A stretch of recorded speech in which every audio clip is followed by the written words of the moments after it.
बिस्मिल्लाहिर्रहमानिर्रहीम। अस्सलाम वालेकुम। कैसे हैं आप सब। आज हम बनाने जा रहे हैं बहुत ही हेल्दी, टेस्टी और चटपटा मज़ेदार नमकीन की रेसिपी। जी हाँ, शाम की छोटी मोटी भूख हो या बारिश में आप चाय के साथ इस नमकीन को एंजॉय कर सकते हैं। ये नमकीन इतना बेहतरीन और टेस्टी बनता है ना, एक बार आप मुंह में डालिएगा तो आपका हाथ नहीं रुकेगा। इस नमकीन की सबसे ख़ास बात ये है कि इसको आप बनाकर 1 महीना तक स्टोर भी कर सकते हैं। वैसे ये 1 महीना आपके घर में चलेगा नहीं, क्योंकि ये बच्चे हो या बड़े सभी इसको चलते फिरते उठा कर खाते रहते हैं। ये काफ़ी कम बजट में ढेर सारा घर पर तैयार हो जाता है। बाहर में काफ़ी महंगा मिलता है, उससे काफ़ी बेहतर और टेस्टी घर पर तैयार होता है। जिसको भी आप खिलाइएगा ना, कोई नहीं कहेगा कि आप इसे घर में तैयार किया है। और बच्चों को आप टिफ़िन बॉक्स में भी दे सकते हैं। चलिए, बिना वक्त ज़ाया किए हुए इस मज़ेदार सी रेसिपी को हम बनाना शुरू करते हैं। नमकीन बनाने के लिए यहाँ पर हमने एक बॉल लिया है, उस पर छलनी रखा है। उसमें डालेंगे 1 कप बेसन। बेसन को हम बढ़िया से छान लेंगे ताकि इसमें कोई गुठली वगैरह नहीं रहे। यहाँ पे सबसे पहले हम बूंदी बनाकर रेडी करेंगे। बूंदी बना लेने से पहले तो आगे का काम काफ़ी आसान हो जाता है। तो देखिए, यहाँ पर छान लिया हमने बेसन। इसमें स्वाद अनुसार नमक और थोड़ी सी चुटकी भर हल्दी डालेंगे, इससे कलर अच्छा आता है। अब सारी चीज़ को मिक्स करेंगे और थोड़ा थोड़ा पानी डालकर इसका एक स्मूथ बैटर बना लेंगे। एक बार आप बहुत ज़्यादा पानी मत डालिएगा, नहीं तो आपका बेसन पतला हो जाएगा। बूंदी का जो बैटर होता है बहुत ज़्यादा पतला भी नहीं होता है, बहुत ज़्यादा गाढ़ा भी नहीं होता है। मीडियम थिकनेस का बैटर हमको बनाकर रेडी करना है और बेसन को बहुत अच्छी तरीके से फेंटना है। जितना अच्छा बेसन फेंटिएगा ना, उतना अच्छा आपका बूंदी बनेगा। देखिए, इसको हमने लगातार 10 मिनट तक हाथ से फेंटा है। देखिए, इसका कलर भी चेंज हो गया है और ये काफ़ी पहले से फूल गया है। अब इसको हम चेक करेंगे, थोड़ा सा पानी में डाल लेंगे बैटर को। अब ये जो देखिए ऊपर तैर रहा है, तो समझ जाइए आपका बेसन बहुत अच्छा से फीट गया है। अब इसको हम थोड़ी देर ढक करके रेस्ट के लिए छोड़ेंगे, कम से कम 15 मिनट के लिए। देखिए 15 मिनट यहाँ पर हो गया है, बेसन अच्छे से सेट हो गया है। बेसन का थिकनेस आप देख सकते हैं, ये बिल्कुल परफेक्ट है।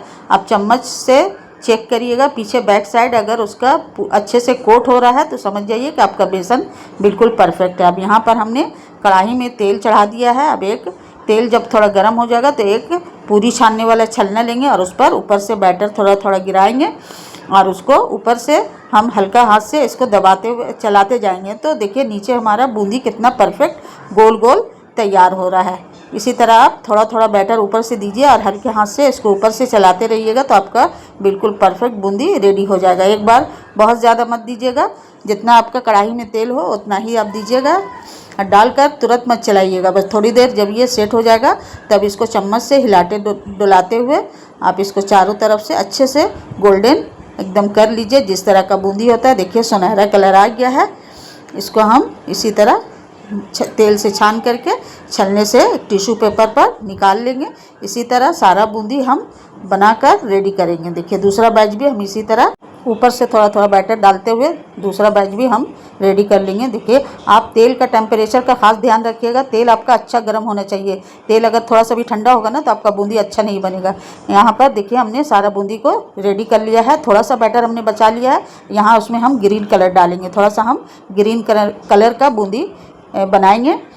अब देखिए यहाँ पर ग्रीन कलर हम अच्छे से मिला दिया है, पूरा परफेक्ट हो गया है। अब इसी तरह हरा भी हम बूंदी बनाकर रेडी करेंगे। आप चाहे तो एक तरह के कलर भी से भी बना सकते हैं, इसमें जायका में कोई फ़र्क नहीं होता, बस देखने में थोड़ा सा कलर अच्छा लगता है, लुक अच्छा आता है नमकीन का, इसीलिए हम 2 तरह का बूंदी बनाकर रेडी कर रहे हैं। अब ये भी देखिए परफेक्ट फ्राई हो गया है, बहुत ही प्यारा कलर आया है। अब इसको तेल से छानकर हम निकाल लेंगे। सारा बूंदी ग्रीन वाला भी इसी तरह हम फ्राई करके देखिए रेडी कर लिया है। यहाँ पर देखिए 1 कप बेसन से कितना ढेर सारा बूंदी हमारा रेडी हो गया है। आप बूंदी का आवाज़ सुन सकते हैं, देखिए कितना क्रिस्पी रेडी हुआ है, बहुत ही परफेक्ट और बहुत ही एकदम कुरकुरा। कोई सा भी आप बूंदी उठाइए, ये बिल्कुल परफेक्ट रेडी हुआ है। अब बूंदी को साइड रखेंगे। अब यहाँ पर हमने लिया है 250 ग्राम चूड़ा। ये बारीक वाला चूड़ा है, इसको हमने अच्छे से साफ़ सुथरा कर लिया है, इसका कचरा वगैरह निकाल लिया है, इसमें काफ़ी गंदगी होता है। अब यहाँ पर 1 कप हम मूंगफली लिया है और आधी प्याली हमने ये भुना हुआ चना का दाल लिया है। ये मार्केट में काफ़ी आसानी से मिल जाता है, ये भी नमकीन में बहुत अच्छा लगता है। उसके अलावा 50 ग्राम काजू और 50 ग्राम बादाम और थोड़ा सा खोपरा लिया है, उसको बारीक स्लाइस में काट लिया है और थोड़ा सा किशमिश भी डालेंगे। आप अपनी इच्छा के अनुसार डाल लीजिएगा। अब यहाँ पर देखिए सबसे पहले हम मूंगफली फ्राई करेंगे। तेल का टेम्परेचर काफ़ी कम है। इस तरह से हम तेल में डाल करके इसको एकदम स्लो फ्लेम पर हमको फ्राई करना है। बादाम अगर आप हाई फ्लेम पर फ्राई कीजिएगा ना तो तुरंत से आपका कलर आ जाएगा, ऊपर से जल जाएगा और अंदर से कच्चा रहेगा। इसलिए इसको एकदम स्लो फ्लेम पर आप फ्राई कीजिएगा। देखिए इसको 7 से 8 मिनट हमने फ्राई किया है। इसका कलर भी चेंज हो गया है और इसमें काफ़ी सौंधा फ्लेवर आ रहा है। इसको छान के निकाल कर एक दूसरा बर्तन में रखेंगे और फटाफट से उसी तेल में हम ये काजू भी डाल देंगे और फ्लेम को धीमा ही रखेंगे। अब ये भी तुरंत फ्राई हो जाता है। इसको फ्राई करने में ज़्यादा वक्त नहीं लगता है। देखिए इसका कलर ज़्यादा चेंज नहीं करना है, बस हल्का सा सुनहरा हो जाए उसको भी निकाल देंगे। निकाल कर उसी बर्तन में रखेंगे। इसी तरह हमको काजू भी फ्राई करके निकाल लेना है। फ्लेम स्लो रखिएगा। ये सारी चीज़ आप स्लो फ्लेम पर फ्राई कीजिएगा, फ्लेम हाई मत कीजिएगा। देखिए यहाँ काजू का भी कलर हल्का सा चेंज हो गया है, सुनहरा हो गया। बहुत ज़्यादा फ्राई मत कीजिएगा, नहीं तो ये जल जाता है तो अच्छा नहीं लगता है। अब यहाँ पर हमने बड़ा छलनी रखा है, इसमें हम दाल फ्राई करेंगे। 2 बार करके दाल को फ्राई करेंगे। अब देखिए ये डालते के साथ इसमें पूरा झाग आ जाता है। अब इसको चम्मच से इसी तरह हल्का हल्का चलाते हुए आप फ्राई कीजिएगा। जब इसका झाग ख़त्म हो जाएगा ना और ये पूरा दाल तैर करके तेल के ऊपर आ जाएगा तो समझ जाइए कि आपका दाल फ्राई हो गया। देखिए ये इसमें कलर भी चेंज हो गया है और ये पूरा तैर करके ऊपर आ गया है। अब इसको हम तेल से छान करके निकाल लेंगे। इसी तरह दूसरा बैच भी हम फ्राई कर लेंगे। अब नारियल और किशमिश को भी इसी तरह हम फ्राई करेंगे छलनी में रख करके, ताकि निकालने में आसानी हो। इसकी नारियल और किशमिश बहुत जल्दी फ्राई हो जाता है। बस हल्का सा बस कलर दीजिए और इसको छान करके आप निकाल लीजिए और उसी बर्तन में सारी चीज़ को हम इकट्ठा कर लेंगे। यहाँ पर काजू, किशमिश, बादाम सभी हमने फ्राई कर लिया है। अब यहाँ पर हमने लिया है आधी कटोरी मकई वाला पापड़। ये कॉर्नफ्लेक्स पापड़ इसको कहते हैं। ये मार्केट में बहुत आसानी से मिल जाता है पैकेट में। ये हमारे पास था तो हम इसको भी इस्तेमाल करेंगे। देखिए ये मकई का पापड़ आप फ्राई करने के लिए ना तेल एकदम हाई गरम कीजिएगा, तभी आपका पापड़ सही फ्राई होगा। अगर तेल कम गरम होगा तो ये पूरा तेल टान लेगा, जस्ट कर लेगा अपने अंदर। तो इसलिए तेल का टेम्परेचर इस वक्त हाई रखिएगा। इसी तरह सारे पापड़ को हम तल करके निकाल लेंगे। ये थोड़ा सा में बहुत ज़्यादा हो जाता है।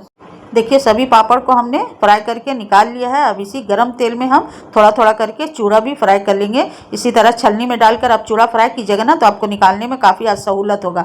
ये बहुत आसानी से इसी तरह फ्राई हो जाता है। तेल का टेम्परेचर हाई रखिएगा तो चूड़ा आपका अच्छा कुरकुरा तैयार होगा। देखिए तैयार हो गया है, चूड़ा फ्राई हो गया। इसको टिश्यू पेपर में निकाल लेंगे। अब दूसरा बैच भी इसी तरह हम फ्राई करके निकालेंगे। इसी तरह थोड़ा थोड़ा करके सारे चूड़ा को हम फ्राई करके निकालते जाएंगे और टिश्यू पेपर में रखते जाएंगे। यहाँ पर सभी चूड़ा हमने देखिए फ्राई कर लिया है, ढेर सारा हो गया है। अब इसी गरम तेल में हमने थोड़ा सा करी पत्ता लिया है फ्रेश, इसको भी फ्राई कर लेंगे। यहाँ पर आप सावधानी से फ्राई कीजिएगा, नहीं तो करी पत्ता जो है तेल में बहुत ज़्यादा उछलता है। अब देखिए ये अच्छा कुरकुरा हो गया है। इसको भी उसी चूड़ा पर हम निकाल कर रख लेंगे। अब सारा चीज़ हमारा रेडी हो गया। अब इसका एक चटपटा सा मसाला रेडी करेंगे। मसाला बनाने के लिए यहाँ पर एक बॉल लिया है, उसमें 1 चम्मच हम भर करके आमचूर पाउडर डालेंगे, 1/2 चम्मच काला नमक और 1/2 चम्मच जीरा पाउडर और काली मिर्च 1 चम्मच और 1 चम्मच भर के चाट मसाला और 1 चम्मच कश्मीरी रेड चिली पाउडर, आधी चमची हल्दी पाउडर है। सारी चीज़ मसाले को अच्छे से मिक्स कर लेंगे। यहाँ पर हम सादा नमक इस्तेमाल नहीं किया क्योंकि चाट मसाला में काफ़ी नमक होता है। अगर ज़रूरत लगेगा तो हम बाद में चेक करके थोड़ा सा सादा नमक ऐड कर देंगे। अब ये सारी चीज़ को मिक्स करने के लिए यहाँ पर हम एक बड़ा बर्तन लिया है। अब इसमें सारी चीज़ को हम इकट्ठा कर लेंगे। अब ये पापड़ देखिए काफ़ी बड़ा बड़ा है, इसको थोड़ा सा हम हाथ से थोड़ा सा मैश कर देंगे, थोड़ा सा चूर देंगे, छोटा छोटा कर देंगे, ताकि सारे चीज़ का साइज़ एक ही तरह का हो जाता है ना तो मिक्सचर देखने में अच्छा लगेगा। तो इसको हमने रेडी कर लिया है। अब चूड़ा भी इसी में हम मिला देंगे और ये बूंदी जो हम फ्राई करके रखे थे ये भी हम थोड़ा मिलाएंगे, आधा मिलाएंगे और आधा हम बचा लेंगे क्योंकि बूंदी हमारा काफ़ी सारा है, इतना ज़्यादा इसमें नहीं मिलाएंगे, थोड़ा सा हम बचा लेंगे। अब ये मसाला जो बनाया था उसको फैला करके 2 चम्मच भर के डालेंगे। एक बार पूरा मसाला इस्तेमाल नहीं करेंगे, पहले इसको मिक्स करेंगे, उसके बाद ज़रूरत लगेगा तो फिर से हम दोबारा वो जो बचा हुआ मसाला है वो डालेंगे। अब देखिए यहाँ पर हमने मसाला को अच्छे से मिक्स कर लिया है। मसाला यहाँ पर कम लग रहा है तो पूरा मसाला हमने यहाँ पर डाल दिया है और डालकर इसको अच्छे से मिक्स कर लेंगे पूरे चूड़ा में। अब ये गर्म है तो अच्छे से मिक्स हो जाएगा। अब 2 चम्मच हमने चीनी पीस लिया है उसको भी हम डाल देंगे। ये नमकीन जो है चटपटा रहता है, मीठा खट्टा तीखा, तो इसमें चीनी डालना भी ज़रूरी है, तो मीठा फ्लेवर काफ़ी अच्छा लगता है। तो चीनी डाल करके भी इसको अच्छे से मिक्स कर लेंगे सारी चीज़ को। देखिए हमारा चूड़ा जो है रेडी हो गया। यहाँ पर नमक और इसका चीनी मीठा आप अपने हिसाब से टेस्ट कर लीजिए, अगर कम लगे तो आप ज़्यादा कम कर सकते हैं। यहाँ पर हमारा बिल्कुल परफेक्ट रेडी हो गया है। इसको हम एक बड़ा बर्तन में सर्व करेंगे और इसको आप एयर टाइट जार में भर करके रख दीजिए, 1 महीना भी ये ख़राब नहीं होता। देखिए हमने इतना सारा तैयार हो गया है, थोड़ा थोड़ा सामान हमने लिया था लेकिन 1 केजी से ज़्यादा हमारा नमकीन घर में बनकर तैयार हुआ है। पूरा बॉल भर गया है और एक बड़ा जार भर गया है। ये नमकीन आप देख सकते हैं, देखने में कितना इसका लुक अच्छा आया है। ये इतना बेहतरीन हुआ था ना, इसको अभी हम टेस्ट किया है तो मेरा हाथ नहीं रोक रहा था, हम बार बार मुंह में उठाकर डाले जा रहे थे। ये इतना टेस्टी, चटपटा, मीठा खट्टा सब बहुत परफेक्ट हुआ है। आप एक बार इस रेसिपी से ज़रूर बनाइए। आप बनाइएगा ना तो आपका दिल खुश हो जाएगा। आप जिसको भी खाने दीजिएगा कोई नहीं कहेगा कि आपने इसको घर में रेडी किया है। ये नमकीन जो है ना काफ़ी झटपट बनकर तैयार हो जाता है। बस थोड़ा सा बूंदी बनाने में आपको जो भी वक्त लगेगा, बाकी सारा सामान काफ़ी झटपट फ्राई होकर तैयार हो जाता है। इसमें बिल्कुल भी वक्त नहीं लगता। आप देखिएगा, आप बनाने खड़े होइएगा तो ये फ़ौरन से बातों बातों में बनकर तैयार हो जाता है, वो भी काफ़ी कम बजट में। ढेर सारा नमकीन हम घर पर तैयार कर लेंगे, वो भी बहुत ही शुद्ध तरीके से। बाहर का नमकीन में किस तरह का तेल इस्तेमाल होता है वो हम देखने नहीं जाते हैं। यहाँ पर हमने फ्रेश तेल का इस्तेमाल किया है और जो भी चीज़ हमने इस्तेमाल किया है वो काफ़ी फ्रेश है और अच्छा है।